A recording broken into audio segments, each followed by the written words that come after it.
Welcome to January 8th of the Science of Mind in a Year.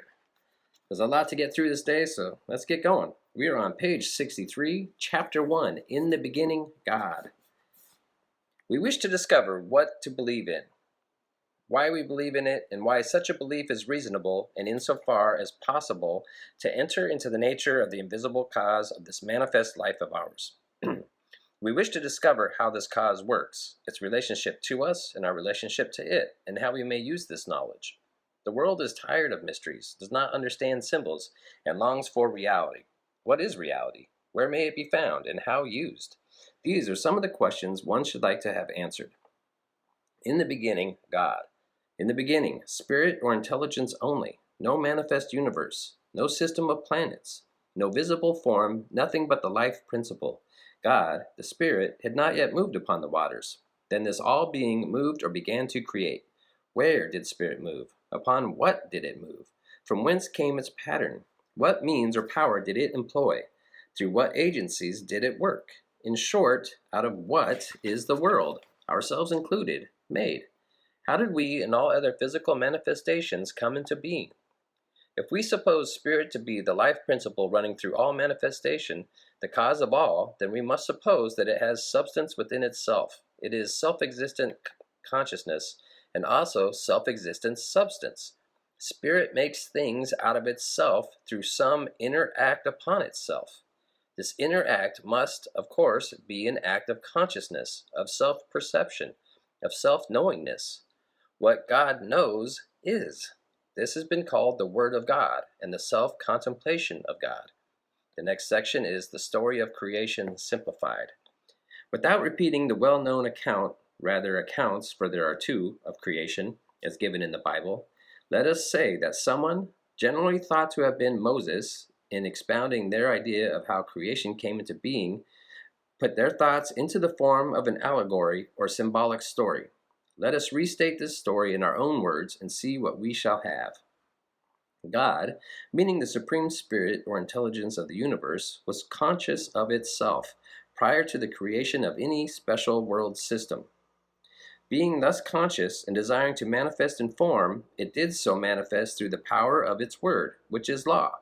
God is not only pure spirit or intelligence, it is also perfect and immutable law.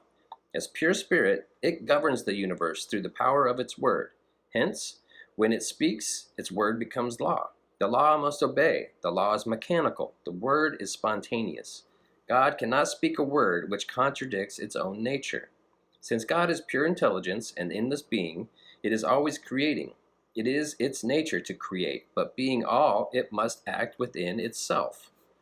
The Word of God, spoken within itself, sets the law, which is also in itself, in motion. The result is creation. The Word is the mold, which acting through law produces form.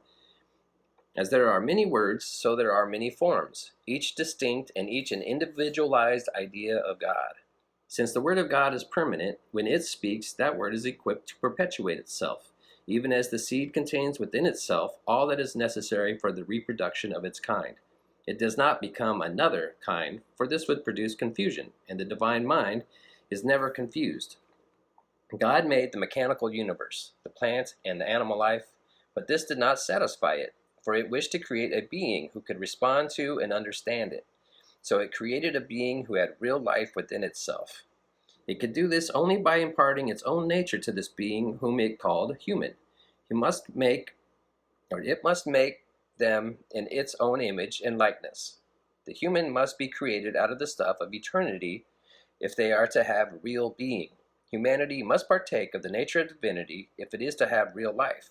So God made the human from the essence of itself and clothed this subtle essence with definite form. And God said within itself something after this fashion: if I wish to have a person who is a real being, I must give them self-choice. They must be spontaneous, not automatic. They must have dominion over everything that is of less intelligence than itself. I will let them name everything I have created, and they shall have all things to enjoy, for their life must be full and complete if they are to express my nature. So God gave humanity dominion over all earthly things.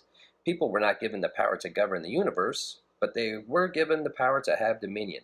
And God, viewing all that it had created, saw that it was good, very good.